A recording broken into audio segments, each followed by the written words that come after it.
Good day, Southeast Wisconsin. I'm David Todd, your host for the next half hour of CTSI Discovery Radio.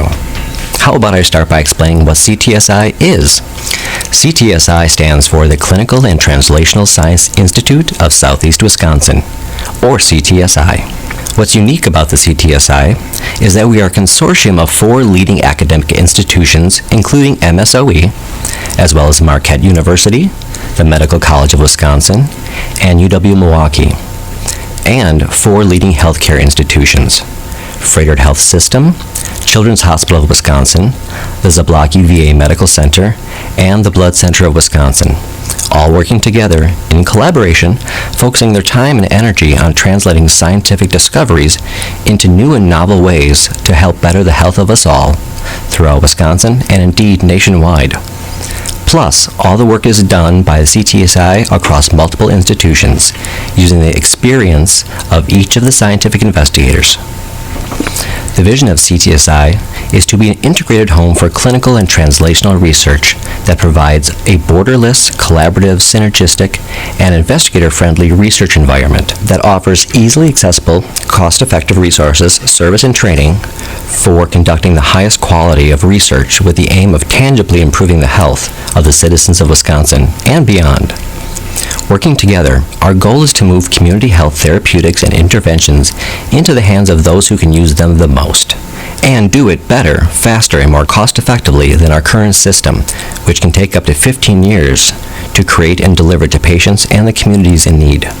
We think that's just too long. We also think that by coming to you, the community, we will get a better direction and ultimately better health for the people we serve. To tell us more about the translational science enterprises, we call it, here in Southeast Wisconsin, we've invited Dr. Joseph Kirschner, the Dean and Executive Vice President of the Medical College of Wisconsin and CTSI Board President, to talk with us today about why MCW saw a need for a CTSI here in Southeast Wisconsin. Welcome, Dean Kirschner. Thank you for having me.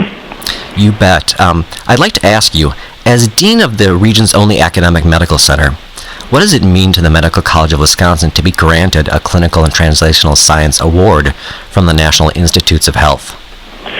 Well, the Medical College of Wisconsin strives to be a national leader in education and research, and the CTSI is, I think, one of the hallmarks of that national leadership.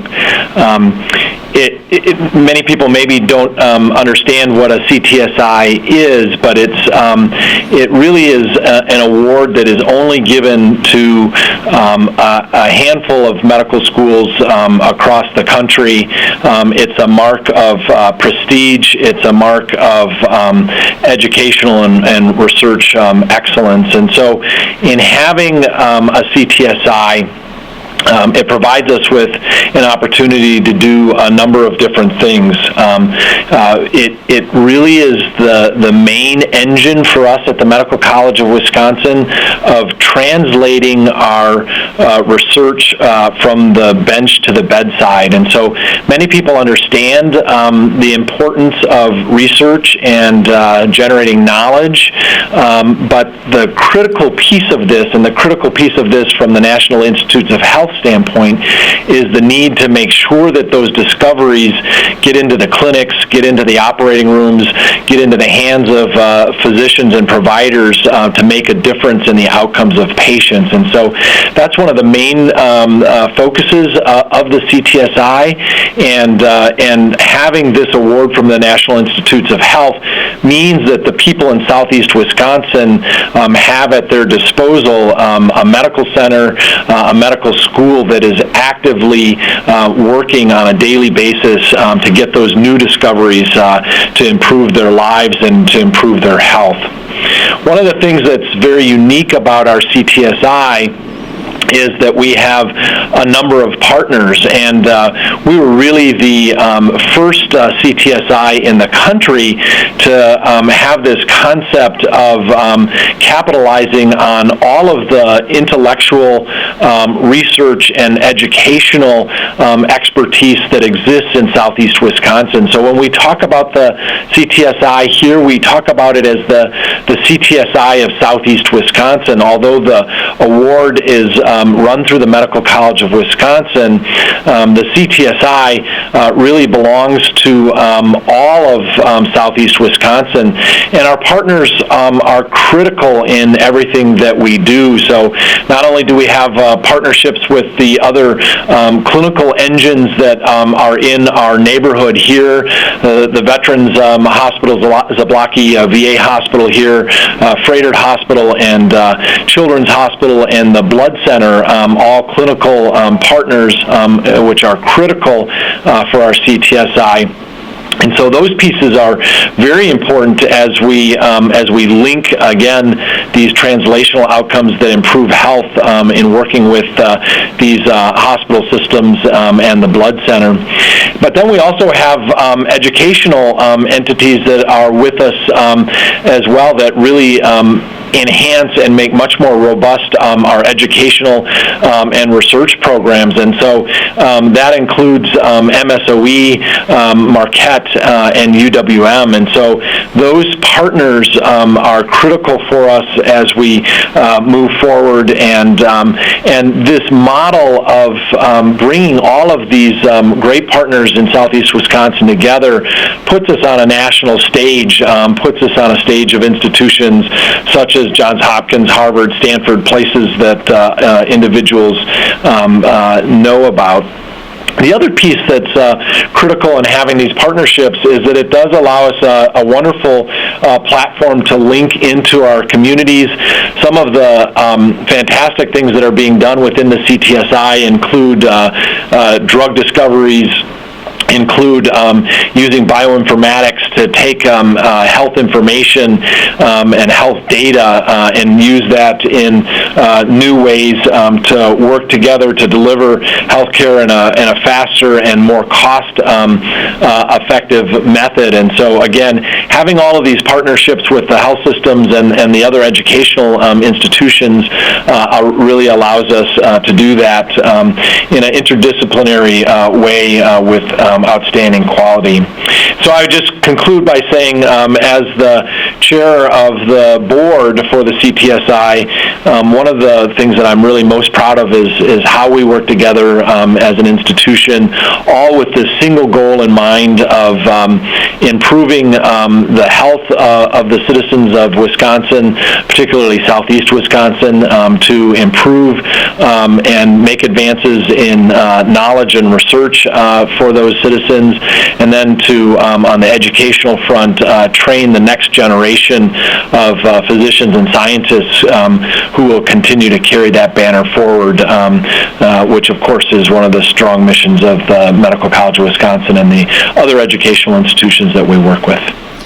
Thank you, Dean Kirchner, for joining us. I'd like to welcome to the program Wisconsin Secretary of Veterans Affairs, John Skokas. Good day, Mr. Skokas. Good afternoon. Thank you for having me on, David. Thank you for joining us. I know you yourself are a veteran, and I know that you support approximately 400,000 vets here in Wisconsin. Can you tell me, what is the state doing to improve the system of care that we deliver, or are there any statewide initiatives in the works to improve the system? I sure can. We're always looking for ways to better serve our veterans population and adapt to the problems that affect veterans. I'm acutely aware of the physical, mental, and psychological costs borne by the men and women serving in our country's conflicts, and these costs do not end with their active duty assignments. Reintegration bears its own costs. As veterans attempt to resume their varied roles in our civilian society, mother, father, son, daughter, friend, employee, student, and others, I can tell you from a personal experience that even under the best of circumstances, this transition is a difficult one. Of the veterans living in the state of Wisconsin, the number includes 128,273 Wisconsinites who joined the ranks of deployed or returning veterans since the Persian Gulf War in 1990. More than 50,000 of Wisconsin veterans suffer from some degree of disability related to their military duty, and a trend analysis reveal an increasing rate of physical and mental health disorders for personnel who are deployed in Iraq and Afghanistan. Some of the most effective ways we help our veterans is through our many partnerships throughout the state, and by informing veterans there is help out there for them and where to find it. And specifically, Wisconsin Department of Veterans Affairs has partnered with various agencies and organizations to host 67 veteran career and benefit fairs statewide over the past 4 years, serving nearly 14,000 veterans. Last year alone, over 4,000 veterans and spouses attended the career-related services. Each one of these events is a chance to reach veterans who need assistance, including those with medical issues such as PTSD, and connect them to the resources they need. And I believe, just recently our department partnered with SAMHSA, the Substance Abuse and Mental Health Service Administration, and the U.S. Department of Health and Human Resources. We brought together various government agencies and nonprofit organizations to elevate the discussion and identify how to improve the delivery of mental health services. We've learned there are a lot of different points where a veteran may access services, many which are not affiliated with the Veterans Administration. Those points of access, be they a state office, a county office, a nonprofit service provider, or a veteran's primary care physician, need to be educated to appropriately respond when a veteran is reaching out. We've started to break down the barriers and are building up relationships to make it easier to cross bureaucratic lines to ensure our veterans and their families are taken care of. We have a strong network of mental health and service providers in the areas of the state. It is not a small task to educate them, but a unique circumstances and experiences our veterans and their families. The effects of PTSD are wide-ranging. Likewise, there are a variety of factors that influence a veteran's ability to overcome and successfully live with PTSD. There is not a cookie-cutter solution, and we are working across functional service areas to develop a comprehensive approach to assist veterans and their families. There is an overall shortage, we know, of mental health care providers, particularly in rural areas of the state. This is a problem that extends beyond veterans and affects all Wisconsinites. Recently, we met with the State Medical Society to discuss how we can partner to improve physical and mental health care treatment to the thousands of Wisconsin veterans who do not obtain their health care from the federal VA for whatever reason. Well, that sounds amazing. It sounds like the state, too, is really leaning on collaboration to really get the work done. Definitely we are. We're working hard to assist these returning veterans, especially some of our veterans who have had 4 or 5 deployments and are now reintegrating back into the Wisconsin area and society in general. Secretary Skokas, thank you so much for joining us and sharing what Wisconsin's doing to really better the lives of our veterans. I appreciate your time. Thank you so much, David, for having me aboard your radio show today and helpfully moving forward, a way forward to help our returning veterans so we can meet their needs. Thank you, sir. Thank you. Bye-bye. Now, let me introduce you to one of our CTSI researchers who is working to support our returning vets, Dr. Zeno Franco. Dr. Franco is an assistant professor in the Department of Family and Community Medicine at the Medical College of Wisconsin. He completed his training in clinical psychology at the National Center for Post-Traumatic Stress Disorder. He is also currently a board member of the International Association for Information Systems for Crisis Response and Management. Welcome, Dr. Franco. Thanks, David, for having me. As we just heard, you are a clinical psychologist trained in post-traumatic stress disorder. But can you tell us what led you to your interest in this area of science?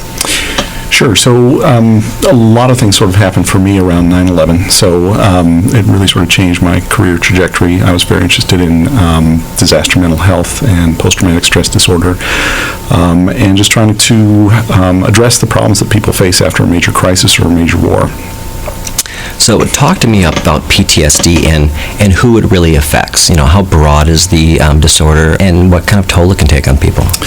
Sure. So, I mean, it can be as simple as being in an automobile accident. If you have a traumatic experience, get hit by another car, sort of reliving that experience, maybe being afraid to drive through that same intersection where you got hit.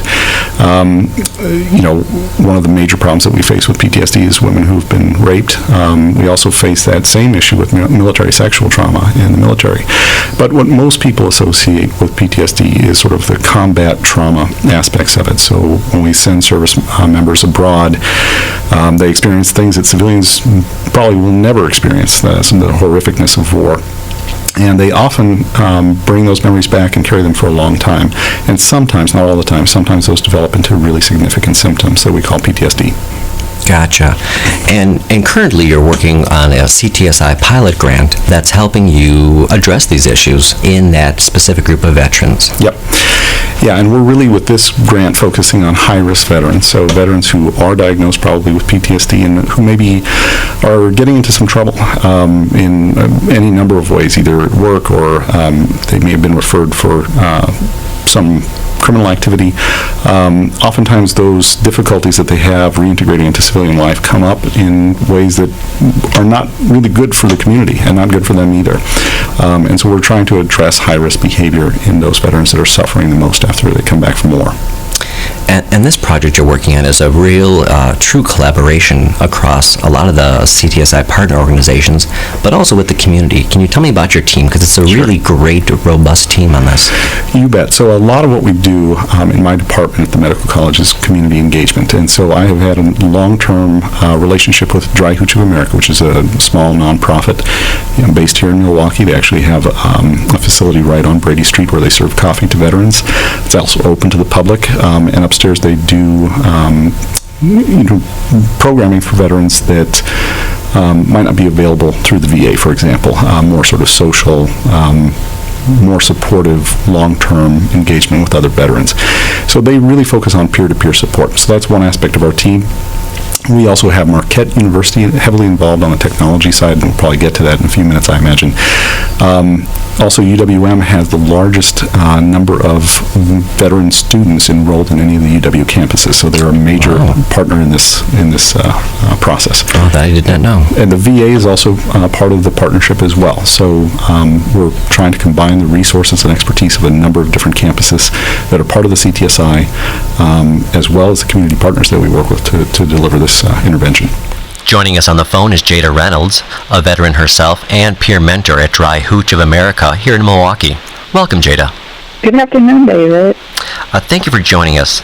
I know as a peer mentor, you work with veterans on a daily basis. With this new smartphone technology, what are veterans really looking, how are they looking to use it? What do they really need in this kind of technology to make it effective for them? A lot of our veterans need something that's going to be consistent, that gives them the ability to contact supportive services, with the push of a button, where they don't have to wait on the line, where they don't have to wait on hold, where they have the ability to communicate directly with someone that they are familiar with that can provide the necessary assistance in a crisis situation. And for the people that have been kind of in this alpha stage of testing it with you, how have they been reacting to what they see in this app? Everyone that has used the application, have felt that it was really good information. They wanted us to change some of the questions. So we did. We made it a lot more user-friendly. And, they feel like it's a great resource because it not only has been something that they've been able to use and receive support, but it'll be something that additional generations of veterans that, are returning home and need support are able to use as well. And do you see this as really being a help to you as a mentor? It is a help because we have individual peers that we work with, and we're able to track how they're doing from week to week just by staying in contact through this application. And with everyone having such busy lives and schedules, we're not always able to meet up at a specific time, but you're able to use this technology to stay connected. Thank you so much for joining us, Ms. Reynolds. Again, we're speaking with Jada Reynolds from Dry Hooch of America here in Milwaukee. Thanks for joining us. Thank you. So when a veteran actually has this mobile app in their hand, what will they be doing? What will they see? What's the therapeutic to it? Sure. So one of the things, so there's a lot of different layers that we're trying to build in. So one of the layers for younger veterans coming back from war, oftentimes they've never experienced sort of civilian life. They may have gone into the military at 19 or 20. They're coming back into school, and now the military infrastructure isn't there to tell them what to do. And so one of the things that we do in the app is just to have check-ins. And so there's a calendar of days, and twice a week you need to check in with your peer mentor, and that's an assigned peer mentor. You have an established relationship with them. You provide a little bit of data about how you're doing, and the peer mentor can then kind of take a look at how things are going and intervene if they feel it's necessary. We're not saying that the app is the end-all be-all. It's really augmenting the social system that's already there. So that's one of the things. I think for the peer mentor also, right now, if we're tracking a veteran, if the peer mentors are tracking a veteran, they're doing it on paper. And so they really don't have access to real-time data. And so we're trying to put the power of information in the hands of the peer mentor so that they can intervene when necessary. And I imagine that having that electronically helps the intervention or the peer mentor get to that problem faster. Yep. And intervene faster. Yep. Yeah, absolutely. And I imagine also because, so many of the people that are coming back are young, technology is really their major interface to society. Yeah, and we've even had a few veterans who we've interacted with. Right now, we're because we're building the app, we're doing some of this process on paper and in face-to-face, using face-to-face communication with the peer mentors. Some of the folks that are most troubled have actually told us we would very much participate in this if we only had to deal with the app, if we only had to do this online. Right now, we're not ready to talk to a person, and that's a scary situation as a clinician. That's something that I worry about. At the same time, those are the very people that we need to get to. And if the first step for them is to say, I'm willing to interact with a computer, but I'm not willing to meet you face to face, we need to learn how to do that better. Gotcha. So I know that you're kind of in the alpha stage testing of this. You've had it in a couple hands of people that have given you some feedback on it. Yep. When do you hope to actually have this on the market? Well, so, we are looking actually at a commercialization path for this, for some of the aspects of it. What we're trying to do this summer is to get into beta testing and then to actually deploy a stable version of it in the fall of 2014 during the next school year for UWM. So again, our sort of target population is the student veterans at UWM for this round.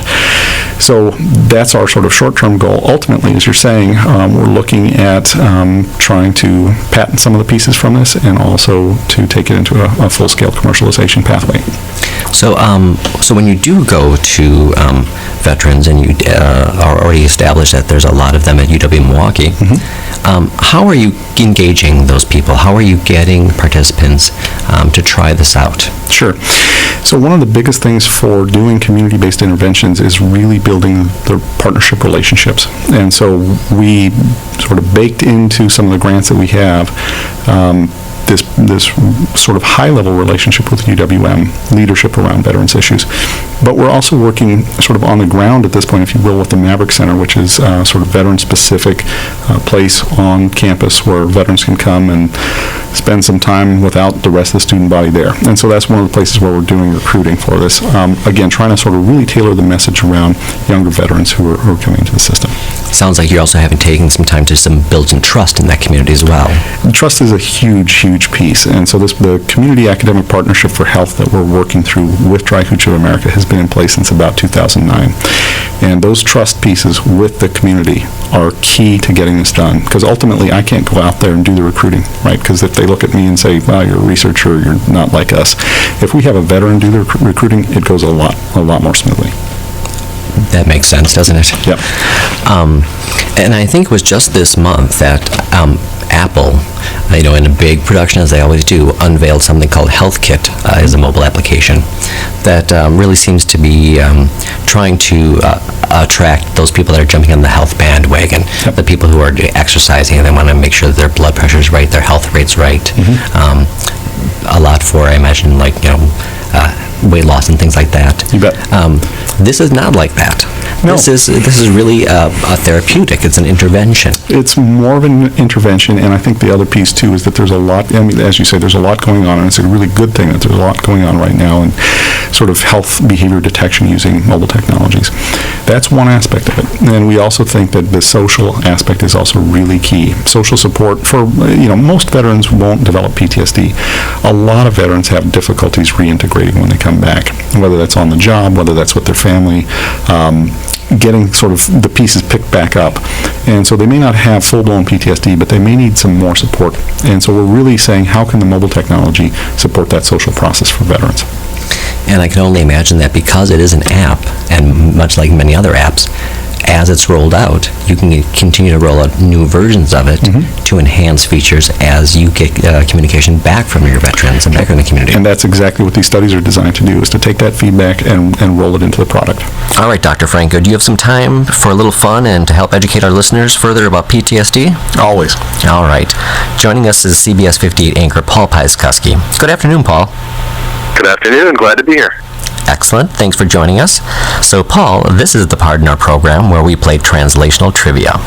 We'll ask you 3 questions, and you need to get 2 of them right to win. Today, you'll be playing on behalf of one of our Facebook friends, Lori Marks of Milwaukee, who will win a CTSI prize pack, including a CTSI pen, notebook coaster, and an 8-gig flash drive. You ready for question 1? All set? All right. Question 1 is, the term reliving describes one symptom of PTSD. Other symptoms of post-traumatic stress disorder may include A, avoidance, B, hyperarousal, C, emotional numbness, or D, all of the above. I am going to go with all of the above. I think that you got it. That's right on. I'm going to assume that your experience in the news media might have just tipped you off a bit on that one. So let's see. Luck might have had more to do with it. But well, let's see if we can make it a little tougher for you then. Okay. Okay, here's question 2. And this one is a science or fiction question. So your answer should be science or fiction. Gotcha. Question 2. More women than men suffer from PTSD. Science or fiction? I'm going to say fiction. That would be wrong. Sorry, Paul. Dr. Franco, why don't you tell us why that is incorrect? Well, I think there's just, this gets really to the sort of sexual trauma issue, and I think also just sort of abuse across the board. So, I mean, when we think about sort of PTSD awareness, we think about PTSD oftentimes in terms of military trauma, but a lot of women in particular experience sexual traumas, and it's sort of an unrecognized epidemic, if you will. So that's a science answer. It caught me off guard too, so thanks for that. All right, here's your final question, and this one you got to get right. So if you need a shout out, the doctor's here for you. No pressure, huh? No pressure at all. All right, here's your last question, and it's a pretty short one. PTSD is a type of blank disorder. PTSD is a type of blank disorder. I will say psychological? That's good. So if you think about, how much of a hint can I give him? You can give him a pretty broad hint. Okay. Well, it starts with an A, and if you think about sort of the symptoms that you have with PTSD, you feel very anxious. Anxious, I was going to say agitated, but anxious. Anxious, yeah, agitated, that's exactly it. So you feel agitated, and we just call that formally sort of an anxiety disorder that it falls under. So. All right, we're going to give you that one. I think that's good enough for the win. It is. Because anxiety is a psychological disorder. So we're going to give you that one, Paul. Excellent. Well, Lori Marks of Milwaukee is winning a CTSI prize pack. So we really appreciate your time, Paul. We know you're heading towards the air right now to go on to do the CBS 58 News. And we appreciate you calling in. Yeah, glad to help out. It's been educational. Thanks. Thanks a lot, Paul. All right, we'll talk to you again.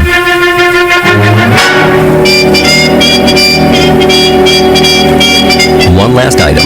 CTSI Discovery Radio airs the third Friday of every month, so make sure to mark your calendar and join us on July 18th for our next show. I'd like to thank our guest today, Dr. Zeno Franco and Dean Joseph Kirshner from the Medical College of Wisconsin, and Paul Piaskuski from CBS 58 for playing translational trivia. Until then, CTSI Discovery Radio is produced by the Clinical and Translational Science Institute of Southeast Wisconsin in collaboration with WMSE Radio. The show is engineered by Tom Crawford, with special thanks to Sandy Everetts and Drs. Herman Vietz, Carlos de la Peña, and Reza Shakir.